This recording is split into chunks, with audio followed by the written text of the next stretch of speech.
Hello, મારું નામ છે મયુર ચૌહાણ. તમે મને છેલ્લો દિવસ અને કરસનદાસ પેઇન્ડ્યુઝ જેવી ગુજરાતી ફિલ્મમાં અભિનય કરતા જોયો હશે. અત્યારે વાત કરવી છે આરાધ્યા ક્લાસીસની, જ્યાં બોર્ડ, ગુજકેટ, JEE અને નીટ જેવી એક્ઝામની તૈયારીઓ એક જ જગ્યા પર થાય છે. અને આરાધ્યા ક્લાસીસ સાથે મારા મિત્ર છે અલ્કેશ બારોટ, એ જોડાયેલા છે. તો એમને ખૂબ ખૂબ શુભકામનાઓ અને join Aaradhya classes. Thank you. Hello बच्चों, hope you all are very fine. हम लोगों ने लास्ट वीडियो के अंदर क्वेश्चन नंबर 56 तक कंप्लीट कर लिया था। प्रेजेंट वीडियो के अंदर we are starting from question number 57। In question number 57 you have been asked the different type of periodic properties in periodic table. ठीक है, 57 के अंदर you have been asked the different type of periodic properties in periodic table.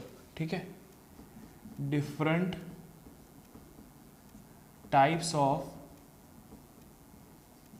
Periodic properties. आपको अलग अलग type की periodic properties के बारे में पता लगाना है। चलिए, कोई बात नहीं, समझ लेते हैं। यहां पर सपोज कीजिए कि ये आपका पीरियोडिक टेबल का बॉडी है। ठीक है, यहां पर सेंटर के अंदर मैं पीरियोडिक टेबल का बॉडी जो है उसको लिख रहा हूं। यहाँ पर आपका इलेक्ट्रॉन गेन एंथैल्पी लिख रहा हूँ और यहाँ पर आपका जो आयोनाइजेशन एनर्जी है उसका वैल्यू लिख रहा हूँ। ठीक है, फिर एक एक ट्रेंड समझा दूंगा। इलेक्ट्रॉन गेन एंथैल्पी, ठीक है, यहाँ पर आपका आएगा आयोनाइजेशन एंथैल्पी। ठीक है, तो उसी तरीके से ionisation enthalpy down the group भी आएगा। ठीक है, आयोनाइजेशन एंथैल्पी, आयोनाइजेशन एंथैल्पी, और यहाँ पर इलेक्ट्रॉन गेन एंथैल्पी या इलेक्ट्रोनेगेटिविटी आप कुछ भी बोल सकते हो। ठीक है, यहाँ पर इलेक्ट्रोनेगेटिविटी जो है वो डिक्रीज होगा। चलिए उसको बाद में समझते हैं, पहले मैं ट्रेंड्स को लिख देता हूँ। इलेक्ट्रोनेगेटिविटी, चलिए इतना हो गया। अब यहाँ पर हम बात करते हैं एटॉमिक रेडियस की। तो एटॉमिक रेडियस जो है वो कुछ इस तरीके से लिखते हैं, atomic radius along the period, और उसके बाद यहाँ पर हम इलेक्ट्रोनेगेटिविटी को लिखते हैं, इलेक्ट्रोनेगेटिविटी को। ठीक है, अगर हम यहाँ पर लिखने का ट्राई करें तो यहाँ पर आपका अगेन आयोनाइजेशन एंथैल्पी आएगा। ठीक है, यहाँ पर आपका आयोनाइजेशन एंथैल्पी आएगा। ठीक है, आयोनाइजेशन एंथैल्पी और साथ साथ में इलेक्ट्रोनेगेटिविटी या इलेक्ट्रॉन गेन एंथैल्पी भी लिख सकते हैं। ठीक है, इलेक्ट्रॉन गेन एंथैल्पी। तो समझना बच्चों, सबसे पहले बात करते हैं एटॉमिक रेडियस की। तो atomic radius along the period decreases. Why? Because nuclear charge increases. मैं खाली एक्सप्लेन करूंगा, समझना। Atomic radius along the period decreases. Why? Because nuclear charge increases. Nuclear charge increase होगा सेंटर के अंदर, तो जो आउटर मोस्ट इलेक्ट्रॉन्स के लिए अट्रैक्शन है वो बढ़ता जाएगा और साइज कम होता जाएगा। अगर atomic radius down the group की बात करें तो इंक्रीज होगा। क्यों? क्योंकि यहाँ पर इलेक्ट्रोनेगेटिव आयोनाइजेशन एंथैल्पी की जगह पे एटॉमिक रेडियस लिख देता हूँ, इट इज रिपीटिंग। तो एटॉमिक रेडियस जो है वो आपका डाउन द ग्रुप डिक्रीज होगा। क्यों? क्योंकि down the group shielding effect का ज़्यादा प्रीडोमिनेंस देखने को मिलता है। Down the group shielding effect जो है वो ज़्यादा इफेक्टिव होता है, तो atomic radius down the group increases. चलिए ठीक है, ये बात हो गई। अब इलेक्ट्रॉन गेन एंथैल्पी की बात करते हैं। तो इलेक्ट्रॉन गेन एंथैल्पी के अंदर जो ट्रेंड है वो along the period electron gain enthalpy बढ़ेगी, डाउन द ग्रुप कम होगी। समझ में आता है? वही का वही रीजन है। ठीक है, अब उसके बाद आपका आता है ionisation enthalpy. Ionisation enthalpy along the period decrease होता है, और ionisation enthalpy along the period increase होता है और डाउन द ग्रुप डिक्रीज होता है। इलेक्ट्रॉन गेन एंथैल्पी का भी वही ट्रेंड है, अलोंग द पीरियड इंक्रीज होगा और डाउन द ग्रुप जो है वो डिक्रीज होगा। क्लियर है? तो हमने इतनी ट्रेंड्स की बात करी। पहला ट्रेंड है एटॉमिक रेडियस, वापस से रिवाइज करा देता हूँ। Down the group increases, along the period decreases. दूसरा ट्रेंड है इलेक्ट्रॉन गेन एंथैल्पी, तो along the period increases, down the group decreases. उसके बाद है आपका यहाँ पर इलेक्ट्रोनेगेटिविटी का, electronegativity along the period increases, down the group decreases. Clear हुआ? इतने ट्रेंड है आपके यहाँ पर पीरियोडिक टेबल के अंदर। अब हम क्वेश्चन नंबर 58 की तरफ आगे बढ़ते हैं। Question number 58 is major difference between the metals and non metals. चलिए,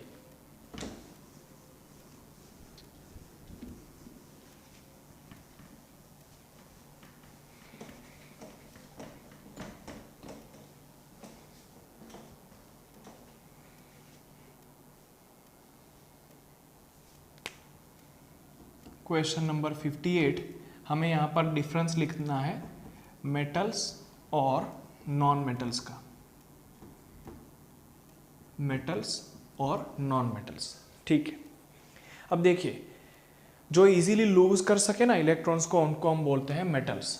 तो इनका जो टेंडेंसी होता है वो क्या होता है? Loose electrons. मेटल्स क्या करते हैं? They lose electrons. तो नॉन मेटल क्या करते हैं? They accept electrons. Non metal जो होते हैं वो क्या करते हैं? इलेक्ट्रॉन्स को एक्सेप्ट करते हैं। मेटल्स इलेक्ट्रॉन को लूज करते हैं और पॉजिटिव आयन बनाते हैं, बराबर। नॉन मेटल्स जो हैं वो इलेक्ट्रॉन्स को एक्सेप्ट करते हैं, मतलब नेगेटिव आयन बनाते हैं। यहाँ पर लिख दीजिए पॉजिटिव आयन और यहाँ पर हम लिख देते हैं नेगेटिव आयन। ठीक है, चलिए, ये एक बात हो गई। दूसरा, इनका जो इलेक्ट्रोनेगेटिविटी है वो लेस होता है, लेस इलेक्ट्रोनेगेटिविटी। क्यों? क्योंकि मेटालिक कैरेक्टर इलेक्ट्रोनेगेटिविटी का जस्ट उल्टा है। जितना ज़्यादा इलेक्ट्रोनेगेटिविटी होगा उतना मेटालिक कैरेक्टर कम होगा। इनके पास मोर इलेक्ट्रोनेगेटिविटी होता है, इनके पास मोर इलेक्ट्रोनेगेटिविटी होगा। ठीक है, सेकेंड पॉइंट आपका ये हो गया। थर्ड, अगर हम बात करें मेटालिक प्रॉपर्टीज़ की, तो metallic properties increases down the group.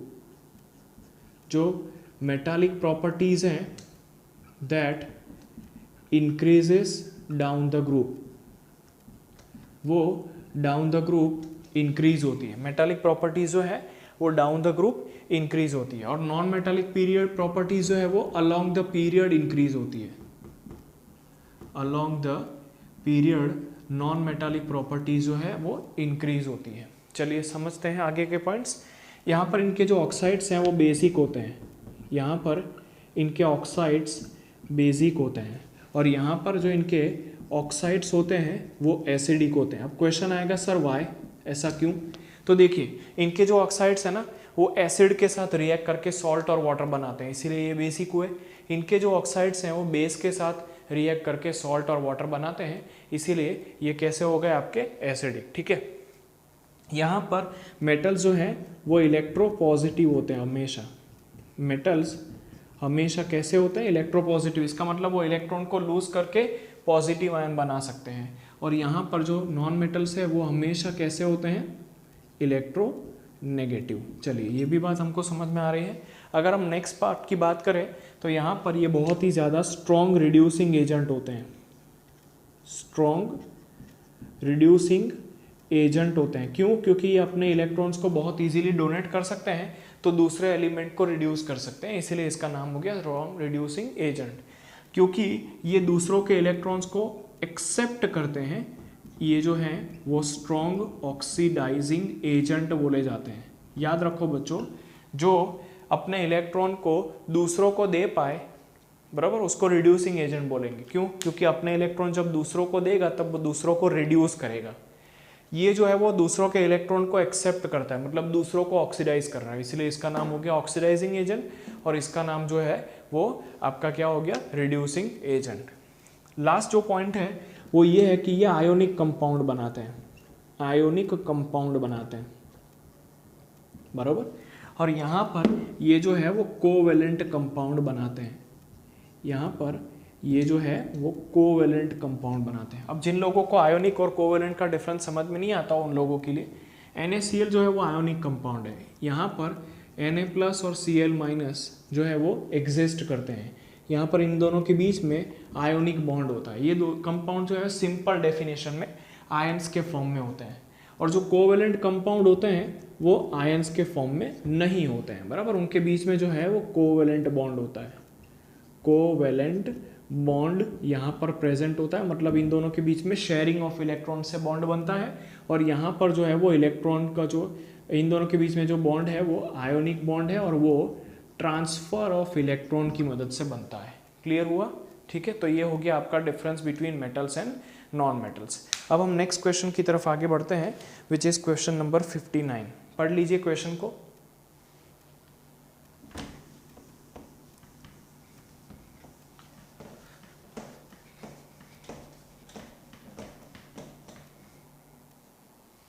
Question number 59 क्या कहता है? Increasing order of reactivity among group number 1 elements is. चलिए पहले ग्रुप नंबर 1 की बात करते हैं। क्वेश्चन नंबर 59, ग्रुप नंबर 1 के जो एलिमेंट्स हैं उनकी रिएक्टिविटी जो है वो दी हुई है। क्या दी हुई है? Lithium, sodium, potassium, rubidium, caesium. ठीक है, चलिए तो यहाँ पर जो ग्रुप नंबर 1 के एलिमेंट्स है ना, उनकी प्रॉपर्टीज जो है और या ऑर्डर ऑफ रिएक्टिविटीज जो है वो इस तरीके से दी हुई है। चलो देखते हैं क्यों। तो ग्रुप नंबर 1 के जो एलिमेंट्स है ना, ग्रुप नंबर 1 के एलिमेंट्स, उनका जो इलेक्ट्रॉनिक कन्फिगुरेशन है वो है NS1। इनका जो इलेक्ट्रॉनिक कन्फिगुरेशन है, जनरल इलेक्ट्रॉनिक कन्फिगुरेशन, वो है NS1। दैट मीन्स कि they lose one electron, they lose one electron and attain noble gas configuration. और वो एक इलेक्ट्रॉन को लूज करके नोबल गैस इलेक्ट्रॉनिक कन्फिगुरेशन जो है उसको अटेन करते हैं, नोबल गैस इलेक्ट्रॉनिक कन्फिगुरेशन को अटेन करते हैं। अच्छा, तो क्या होता है? That means their ionization energies decreases from lithium to caesium. इसका मतलब ये हुआ कि जो इनका आयोनाइजेशन एनर्जी है वो लिथियम से सीजियम की तरफ जाने पर डिक्रीज होता है, इसीलिए जो इनका रिएक्टिविटी है वो लिथियम से सीजियम की तरफ जाने पर बढ़ता है। ठीक है, समझना। यहाँ पर इनके लिए हमने ऐसा देखा कि इनका आयोनाइजेशन एनर्जी जो है वो यहाँ पर इस तरीके से डिक्रीज होता है। क्यों? क्योंकि इनका जो टेंडेंसी है वो एक इलेक्ट्रॉन लूज करने का है। तो इनका इलेक्ट्रॉन लूज करने का टेंडेंसी है, तो इनका जो रिएक्टिविटी है वो आयोनाइजेशन एनर्जी पे डिपेंड करेगा। और वो आयोनाइजेशन एनर्जी लिथियम से सीजियम की तरफ जाने पर कम होती है। ठीक है, आयोनाइजेशन एनर्जी कम होती है, इसका मतलब रिएक्टिविटी जो है वो ग्रुप 1 एलिमेंट्स का कुछ इस तरीके से है। अब हम बात करते हैं इसी क्वेश्चन के नेक्स्ट पार्ट की, कि ग्रुप नंबर 17 के जो एलिमेंट्स हैं उनकी रिएक्टिविटी इस तरीके से क्यों है। ग्रुप नंबर 17 के जो एलिमेंट्स हैं उनकी रिएक्टिविटी का ऑर्डर आपको दिया हुआ है। उनकी रिएक्टिविटी है आपकी फ्लोरीन, फिर क्लोरीन, फिर ब्रोमीन और फिर आयोडीन। तो देखिए, अगर हम ग्रुप नंबर 17 के एलिमेंट्स की बात करें तो इनका जो कन्फिगुरेशन है वो है NS2NP5। इसका मतलब कि ये क्या करते हैं? They except one electron and attain noble gas configuration. इसका मतलब कि इनका इलेक्ट्रॉन गेन एंथैल्पी जो है वो डिसाइड करता है इनकी reactivity. Delta electron gain enthalpy जो है वो क्या होता है? डिक्रीज होता है। कहाँ से कहाँ तक? From fluorine to iodine, from fluorine to iodine. जो इनका इलेक्ट्रॉन गेन एंथैल्पी है वो फ्लोरीन से आयोडीन की तरफ जाने से कम होता है। इलेक्ट्रॉन गेन एंथैल्पी फ्लोरीन से आयोडीन की तरफ जाने पे कम होता है। इसका मतलब ये हुआ कि फ्लोरीन सबसे ज़्यादा रिएक्टिव है, उसके बाद क्लोरीन है और उसके बाद आयोडीन है। ठीक है, क्यों? क्योंकि उनकी जो रिएक्टिविटी है वो डेल्टा EGH डिसाइड करता है, इलेक्ट्रॉन गेन एंथैल्पी पर से पता चलता है। इसका मतलब कि जो इनकी रिएक्टिविटी है वो फ्लोरीन, क्लोरीन, ब्रोमीन, आयोडीन इस तरीके से आगे चलेगी। क्लियर हो रहा है? बढ़ते हैं नेक्स्ट क्वेश्चन की तरफ। जो नेक्स्ट क्वेश्चन है वो आपका क्वेश्चन नंबर 9 है। Using the periodic table predict the formulas of the compounds which might be formed by following pair of the elements. तो ये आपको खुद से क्वेश्चन करना है, इसी टाइप का एक क्वेश्चन मैं अभी करा रहा हूँ इसीलिए, बराबर। सिलिकॉन और ब्रोमीन की मदद से आपको कंपाउंड जो बन रहा है उसका फॉर्मूला बताना है, और एल्यूमिनियम सल्फर की मदद से जो कंपाउंड बन रहा है उसका बताना है। वो आपको मैं अभी इस तरीके का एक क्वेश्चन करा ही रहा हूँ, इसलिए आपको ये होमवर्क में करना है। हम लोग सीधा बढ़ते हैं क्वेश्चन नंबर 60 की तरफ। क्वेश्चन नंबर 60 में आपको कुछ एलिमेंट्स दिए हुए हैं, आपको उनके फॉर्मूलाज बताने हैं, ठीक है। इनकी मदद से जो बाइनरी कंपाउंड्स बनेंगे उनका फॉर्मूला बताना है। पहला जो है वो है लिथियम और ऑक्सीजन। तो देखो बच्चों, इसका लिए बहुत मैं सिंपल मेथड बता रहा हूँ आपको। लिथियम और ऑक्सीजन की मदद से बनने वाले कंपाउंड को लिखना हो तो क्या करने का, इस तरीके से लिथियम लिखने का, ऑक्सीजन लिखने का, उनके नीचे डाउन एरो लिखने का। डाउन एरो के नीचे उनकी वैलेंसी लिखने की, साइन नहीं लिखने हैं, खाली वैलेंसी 1, इसकी वैलेंसी क्या है 2, साइन लिखने की जरूरत नहीं है 1 और 2, क्योंकि साइन लिखोगे तो ऑक्सीडेशन स्टेट हो जाएगा। ओके, तो यहाँ पर इन दोनों को क्रॉस कर दो, तो कंपाउंड का फॉर्मूला क्या हो गया, कंपाउंड का फॉर्मूला हो गया Li2O1, या सिंपल आप बोल सकते हो Li2O, ठीक है। दूसरा जो कंपाउंड दिया है वो आपको दिया हुआ है मैग्नीशियम एंड नाइट्रोजन। चलिए उसका भी उसी तरीके से लिखते हैं, मैग्नीशियम एंड नाइट्रोजन। तो मैग्नीशियम का वैलेंसी लिखिए 2, नाइट्रोजन का वैलेंसी लिखिए 3। अभी आपको पता होना चाहिए कि वैलेंसी 2 कहाँ से आई और 3 कहाँ से आई, ठीक है। तो मैग्नीशियम का और नाइट्रोजन का एक दूसरे के साथ क्रॉस कर दीजिए, तो ये क्या हो जाएगा Mg3N2। जिन लोगों को वैलेंसी क्लियर ना हो वो लोग एक बार देख लेना, ना हो तो थोड़ी देर के बाद मैं वैलेंसी का कंसेप्ट चलाने ही वाला हूँ, तब थोड़ा ध्यान दे दीजिएगा तो आपको क्लियरली आइडिया आ जाएगा। उसके बाद है आपका एल्यूमिनियम एंड आयोडीन, ठीक है, एल्यूमिनियम एंड आयोडीन। तो यहाँ पर एल्यूमिनियम का वैलेंसी 3, आयोडीन का 1, क्रॉस मैचिंग कर लीजिए, कंपाउंड का फॉर्मूला आ जाएगा Al(I3). क्लियर हो रहा है, Al(I3). अब चौथा नंबर का बात करते हैं। चौथा है सिलिकॉन एंड ऑक्सीजन, ठीक है। चौथा है silicon and oxygen. Silicon oxygen element का सिंबल लिख दीजिए, डाउन एरो लिख दीजिए, यहाँ पर 4, यहाँ पर 2, इन दोनों को मैच कर लीजिए। तो कंपाउंड का जो फॉर्मूला आएगा वो आएगा Si2O4। इसको अभी 2 से डिवाइड कर दीजिए पूरे के पूरे फॉर्मूला को, तो वो हो जाएगा SiO2, ठीक है। चलिए क्वेश्चन नंबर 5 की तरफ बढ़ते हैं आगे। क्वेश्चन नंबर 5 है फॉस्फोरस एंड फ्लोरीन, ठीक है, फॉस्फोरस फ्लोरीन। तो जो फॉस्फोरस का फॉर्मूला है दैट इज 5, फ्लोरीन का है 1, तो इन दोनों को क्रॉस कर दीजिए, वो हो जाएगा फॉर्मूला PF5। कंपाउंड का फॉर्मूला क्या हो जाएगा PF5। अब जो नेक्स्ट क्वेश्चन आता है वो है एलिमेंट 71 एंड फ्लोरीन, ठीक है, element 71 and fluorine. Question number 61 में इसका ऊपर का पार्ट दिया हुआ है, element 71 and then there is fluorine. चलिए इसके बारे में देख लेते हैं।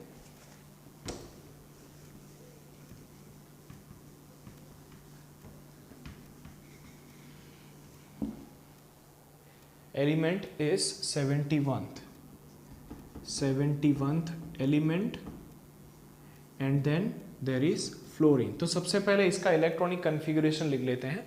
इलेक्ट्रॉनिक कन्फिगरेशन जो है वो कौन सा, नोबल गैस कौन सा आएगा 54 प्लस 17 मतलब क्या होगा इलेक्ट्रॉनिक कन्फिगरेशन, तो ये हो जाएगा 4F14 फिर 5D10 6S3, ठीक है, होगा 4F14 4D1 6S2, I am sorry, ठीक है, 4F14 5D1 6S2, इस तरीके का इलेक्ट्रॉनिक कन्फिगरेशन आएगा। कहने का मतलब इसका जो वैलेंसी है वो कितना हो जाएगा, इसका जो वैलेंसी है वो कितना हो जाएगा, तो इसका जो वैलेंसी है वो हो जाएगा 3, इसका जो वैलेंसी है वो कितना हो जाएगा 3, मतलब noble gas, nearest noble gas configuration attend करने के लिए क्या करेगा, 3 इलेक्ट्रॉन को लूज कर देगा। इसका वैलेंसी 3 हो जाएगा, तो हम लिख सकते हैं क्योंकि 71st एलिमेंट है ना, ये ल्यूटेशियम होगा, ठीक है, ल्यूटेशियम। इसका वैलेंसी आपको 3 अभी पता चला, ये है 1, तो कंपाउंड का फॉर्मूला बना दीजिएगा lutetium trifluoride LuF3, lutetium trifluoride LuF3। Clear हुआ सब लोगों को। यहाँ पर मैंने इसका इलेक्ट्रॉनिक कन्फिगरेशन लिख दिया। ये डी ब्लॉक का एलिमेंट है, इसके बारे में हम लोग स्टैंडर्ड 12th के अंदर चैप्टर नंबर 8 के अंदर ध्यान से बहुत पढ़ेंगे, बरोबर। चलिए बढ़ते हैं आगे। 61 नंबर का question, what is valency, explain. ठीक है, वैलेंसी क्या होता है एक्सप्लेन करना है। तो देखो वैलेंसी है ना, उसका दूसरा नाम कंबाइनिंग कैपेसिटी है। किसी भी एलिमेंट का जो वैलेंसी है that is known as its combining capacity. It is the property of element, valency. ठीक है, वैलेंसी का जो दूसरा नाम है वो है combining capacity of element. Combining capacity of any element is known as valency. किसी भी एलिमेंट का जो कंबाइनिंग कैपेसिटी होता है उसको हम वैलेंसी के नाम से जानते हैं। वैलेंसी है वो किसी भी एलिमेंट का कैरेक्टरिस्टिक प्रॉपर्टी है, वो किसी भी एलिमेंट का कैरेक्टरिस्टिक प्रॉपर्टी है। ठीक है, यूनिक प्रॉपर्टी है।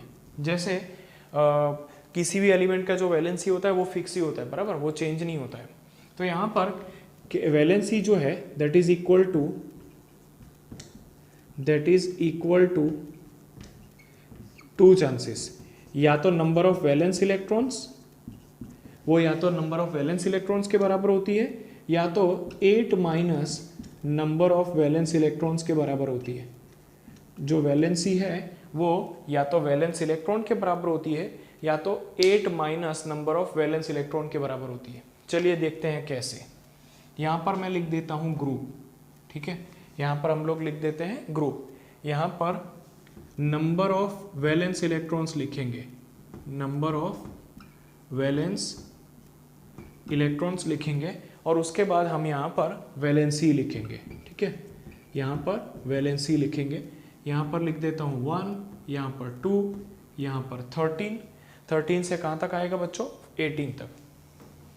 इसको इधर लिख देता हूँ, ठीक है, ताकि समझने में थोड़ा आसानी रहेगा।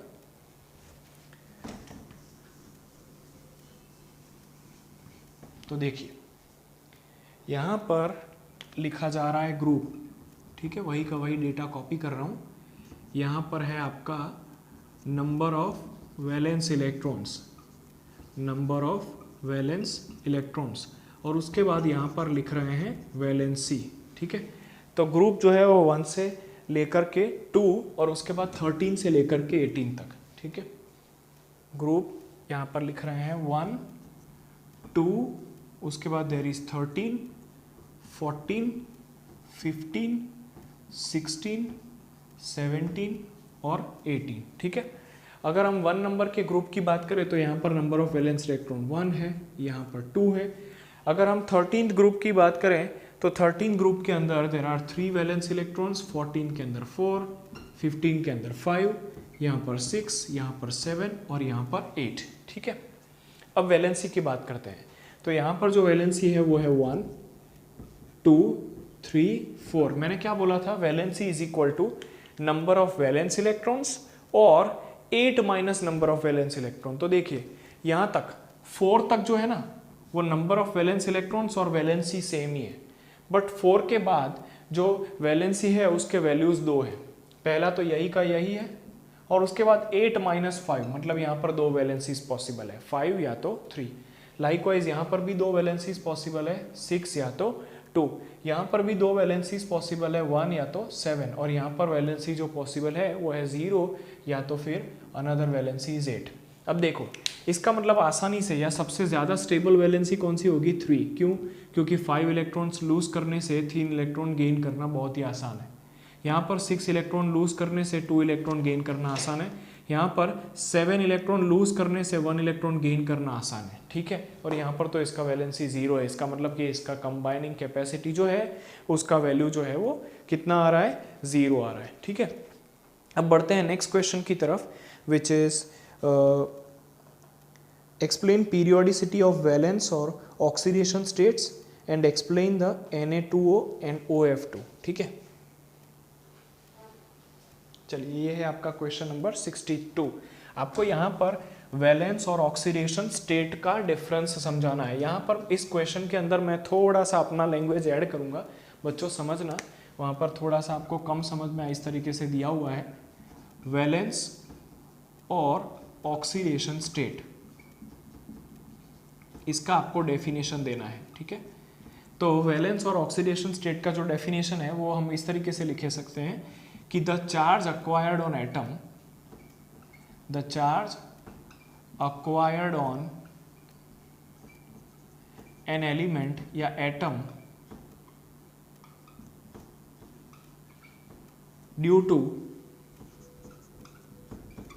Bonding with other element, due to bonding with other element, दूसरे एलिमेंट के साथ बॉन्डिंग करने की वजह से जो चार्ज आता है किसी भी एलिमेंट के ऊपर उसको उसका वैलेंस या तो ऑक्सीडेशन स्टेट बोलते हैं। जैसे एग्जांपल लेते हैं OF2 का और Na2 का, OF2 का एंड Na2O का। चलिए, तो OF2 में, इन OF2, ठीक है, क्या हो रहा है, ऑक्सीजन डोनेट्स 2 इलेक्ट्रॉन, ऑक्सीजन, या पहले लिख दीजिए ऑक्सीजन फॉर्म्स 2 कोवेलेंट बॉन्ड्स, ठीक है, किसके साथ बना रहा है, फ्लोरीन के साथ। तो ऑक्सीजन जो है वो फ्लोरीन के साथ 2 कोवेलेंट बॉन्ड बना रहा है, नंबर 1, ठीक है। Number 2, since fluorine is more electronegative, fluorine is more electronegative, it gains 1 electron each from oxygen to complete the bond formation। Bond formation complete करने के लिए ऑक्सीजन से वो एक इलेक्ट्रॉन एक्सेप्ट करता है, जो इलेक्ट्रोनेगेटिव होता है वो इलेक्ट्रॉन एक्सेप्ट करता है। इसका मतलब ये हुआ कि 2 फ्लोरीन होने की वजह से the charge on oxygen is +2, ठीक है, charge on oxygen is +2। So oxidation number या oxidation number of oxygen in OF2 is equal to +2, या वैलेंस ऑफ, ठीक है, ऑक्सीडेशन नंबर या तो valence of oxygen in OF2 is equal to +2, ठीक है। इतना समझ में आ रहा है आपको। अब हम अगर Na2O की बात करें तो उसके लिए मैं आपको ओरली समझा देता हूं। Na2O में क्या हो रहा है, एक ऑक्सीजन 2 सोडियम के साथ बॉन्ड बना रहा है, ठीक है। यहाँ पर फिगर ड्रॉ कर रहा हूं तो शायद समझ में आ जाएगा। यहाँ पर Na और यहाँ पर Na, ठीक है। तो यहाँ पर जो एक ऑक्सीजन एटम है वो 2 सोडियम के साथ बॉन्ड बना रहा है। अब ऑक्सीजन का इलेक्ट्रोनेगेटिविटी ज़्यादा होने की वजह से क्या होता है, वो हर सोडियम से एक इलेक्ट्रॉन अटेन करके अपने 2 बॉन्ड बनाता है या 2 इलेक्ट्रॉन को अक्वायर करता है। तो सोडियम के ऊपर कौन सा चार्ज आता है, +1+1। अब समझने जैसी बात यह है कि oxidation number of oxidation number या valence of oxygen in Na2O is equal to -2, ठीक है। Na2O में Na2O में ऑक्सीजन का जो ऑक्सीडेशन स्टेट है वो कितना आ रहा है, -2। तो देखिए ऊपर वाले केस में the oxidation number was +2 and the lower case में द ऑक्सीडेशन नंबर इज +2, ठीक, सॉरी -2। ऊपर वाले केस में it was +2 and the lower case में इट इज -2। कहने का मतलब ऑक्सीडेशन स्टेट या वैलेंस जो है that depends upon the external environment. वो किसके ऊपर डिपेंड करता है, एक्सटर्नल एनवायरनमेंट के ऊपर डिपेंड करता है, ठीक है। अब बात करते हैं आगे क्वेश्चन नंबर 63 की। क्वेश्चन नंबर 63 आपका स्कीप है, बराबर। क्वेश्चन नंबर 64 की बात करते हैं। विच elements of the groups shows anomalous behaviour, ठीक है, explain with the example.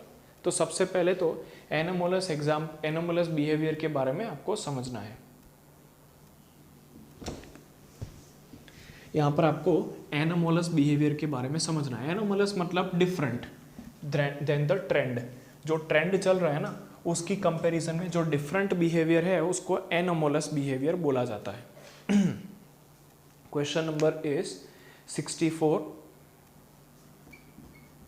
Which elements shows anomalous behaviour, यही है ना क्वेश्चन, यस, ठीक है। विच elements shows anomalous behaviour. Anomalous behaviour का मतलब है डिफरेंट बिहेवियर देन एक्सपेक्टेड। कौन से एलिमेंट जो है वो एनोमोलस बिहेवियर दिखाते हैं।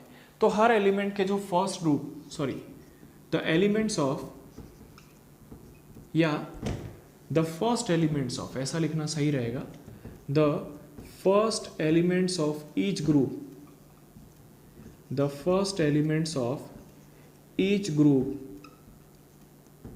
Shows anomalous behaviour. जैसे बराबर अगर आप बात करें तो लिथियम बेरिलियम फर्स्ट और सेकेंड ग्रुप में, फिर बोरोन से लेकर के फ्लोरीन तक के सब एलिमेंट्स जो है वो एनोमोलस बिहेवियर दिखाते हैं। फर्स्ट और ग्रुप में सेकेंड ग्रुप में से लिथियम और बेरिलियम, और उसके बाद 13th और ग्रुप 17th ग्रुप में बोरोन से लेकर के फ्लोरीन तक के सब एलिमेंट्स यहाँ पर आपका एनोमोलस बिहेवियर दिखाते हैं। तो फर्स्ट एंड सेकेंड ग्रुप में लिथियम बेरिलियम, और यहाँ पर 13th टू 17th ग्रुप में बोरोन से लेकर के फ्लोरीन तक के सब एलिमेंट्स जो है वो क्या करते हैं, एनोमोलस बिहेवियर दिखाते हैं। ठीक है, एनोमोलस बिहेवियर दिखाते हैं मतलब डिफरेंट बिहेवियर दिखाते हैं compare to rest of the members. Example देता हूं आपको। एग्जाम्पल, जो लिथियम और बेरिलियम है ना वो कोवेलेंट कंपाउंड्स बनाते हैं, वो कोवेलेंट कंपाउंड्स बनाते हैं। बाकी के जो मेंबर्स हैं इसके और इसके बाकी के जो भी मेंबर्स हैं वो आयोनिक कंपाउंड्स बनाते हैं, लेकिन लिथियम और बेरिलियम कोवेलेंट कंपाउंड्स बनाते हैं। तो इसका मतलब कि इसका जो बिहेवियर है वो rest of the group members के कंपैरिजन में थोड़ा सा डिफरेंट हुआ, इसीलिए इसको हम क्या बोलते हैं, एनोमोलस बिहेवियर। इसको हम क्या बोलते हैं, एनोमोलस बिहेवियर। अब हम बात करते हैं कि भाई डायगोनल रिलेशनशिप क्या होता है। ठीक है, diagonal relationship,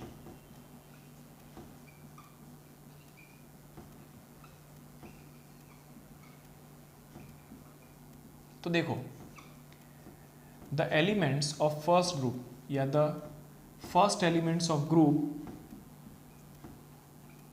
the first elements of group 1 and group 2, जो ग्रुप 1 और ग्रुप 2 के फर्स्ट एलिमेंट्स है ना वो second element of the following group से, the first element of group 1 and 2 shows similar properties with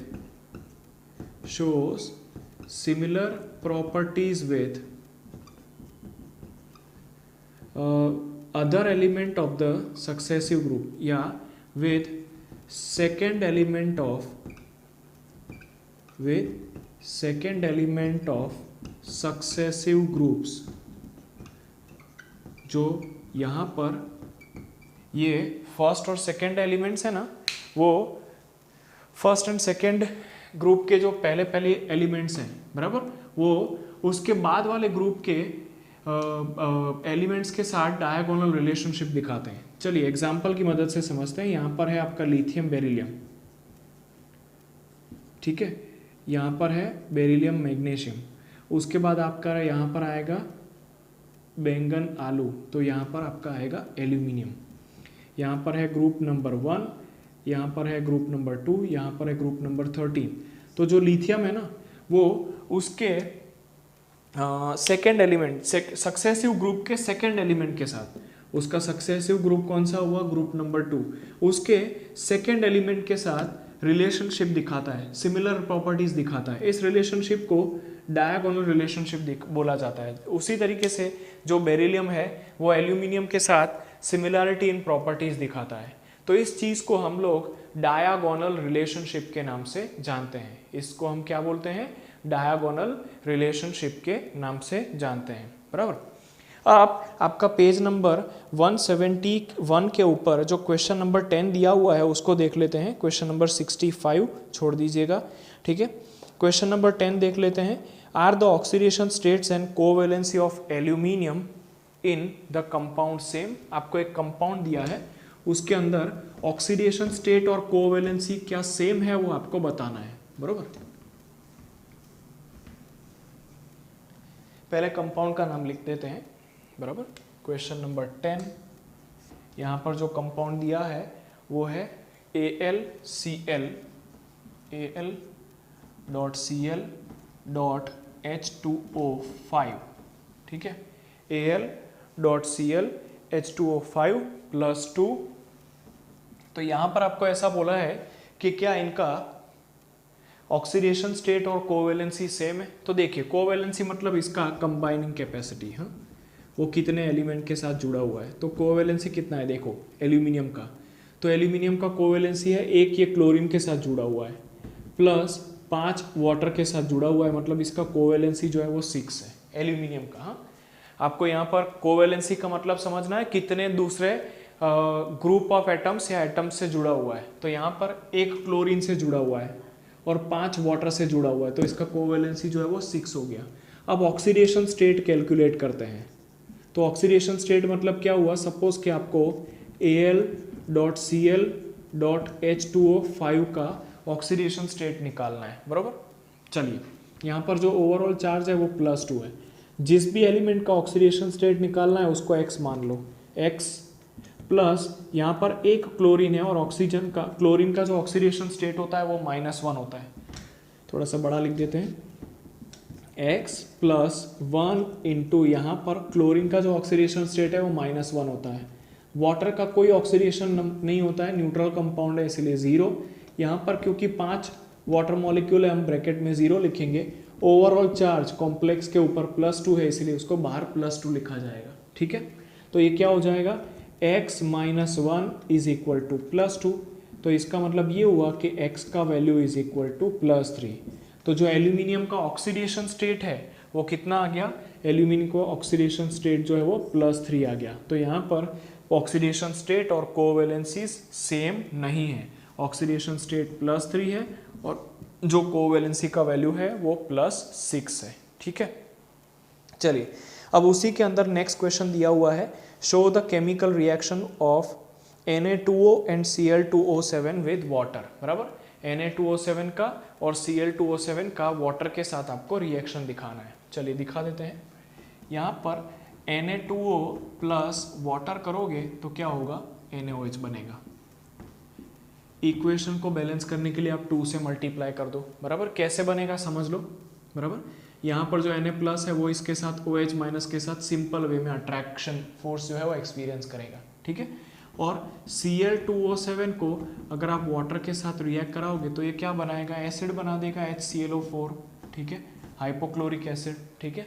यहाँ पर HClO4 बना देगा HClO4 हाइपोक्लोरिक एसिड, ठीक है। तो इन दोनों की आपने वाटर के साथ रिएक्शन भी स्टडी कर ली है। अब हम last question of the chapter discuss करते हैं। Question number 67, explain original properties of an element, it's reactivity trends in the periodic table, ठीक है। चलिए देखते हैं।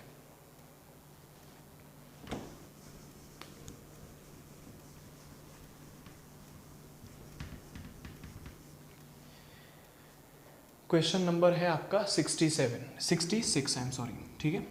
क्वेश्चन नंबर 66, आपको पीरियोडिक ट्रेंड्स देखने हैं, बराबर।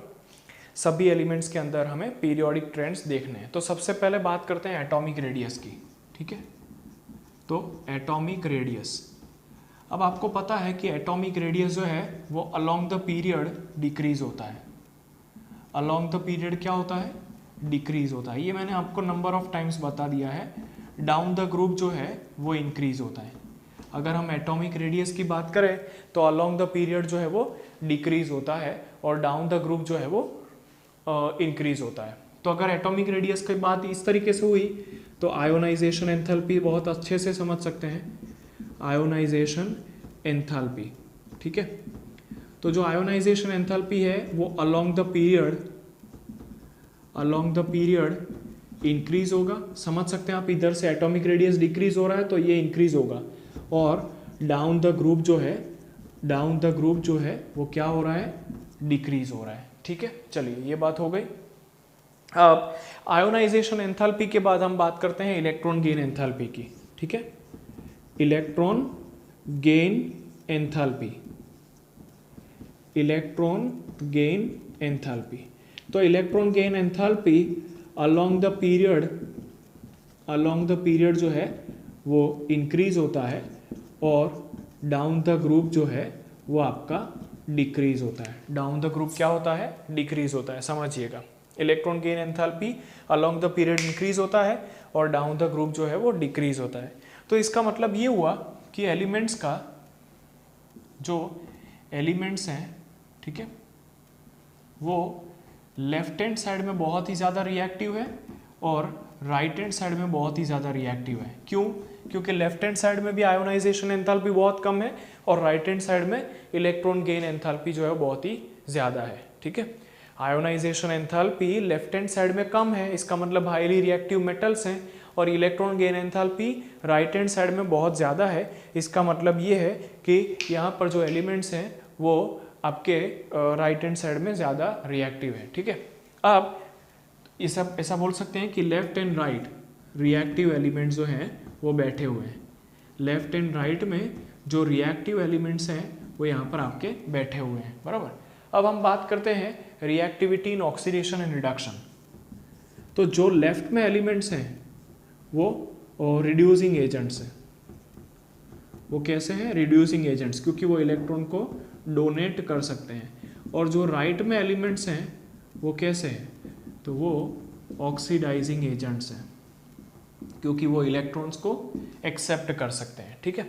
जो एलिमेंट्स, ये हमने बात करी reactivity of oxidation and reduction की, बराबर। तो लेफ्ट में रिड्यूसिंग एजेंट है, राइट में ऑक्सीडाइजिंग एजेंट है। अगर हम मेटालिक प्रॉपर्टीज की बात करें तो लेफ्ट के अंदर कौन बैठे हुए हैं?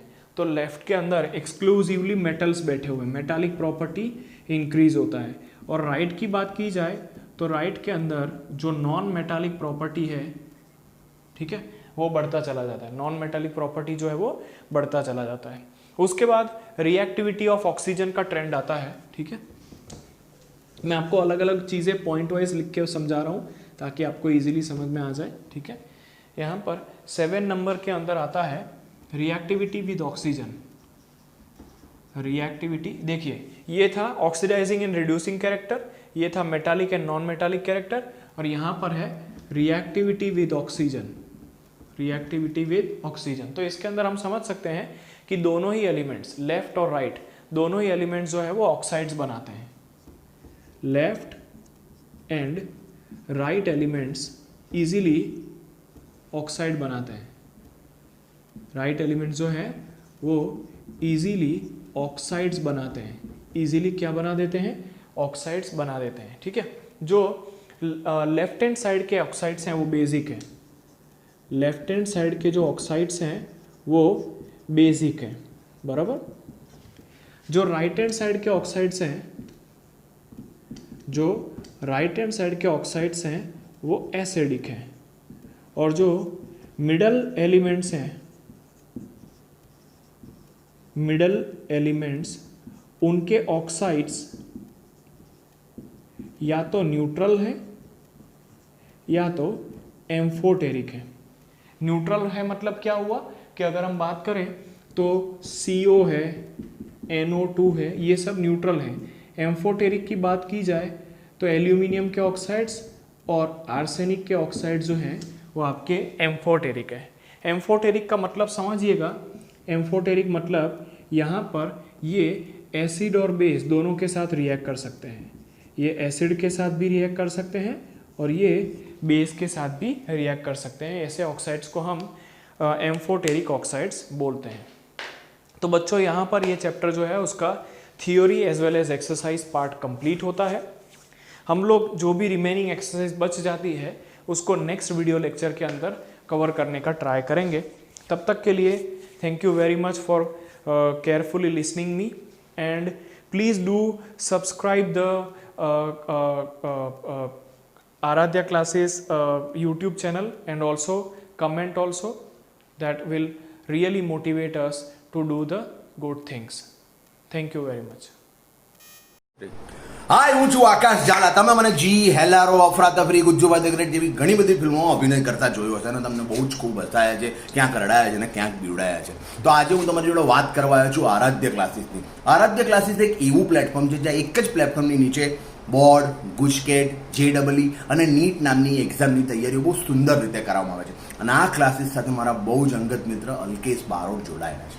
તો એમને ખૂબ જ શુભકામનાઓ, અને હું તમને બધાને બહુ જ વિનંતી કરું છું કે પ્લીઝ જોઈન આરાધ્ય ક્લાસીસ.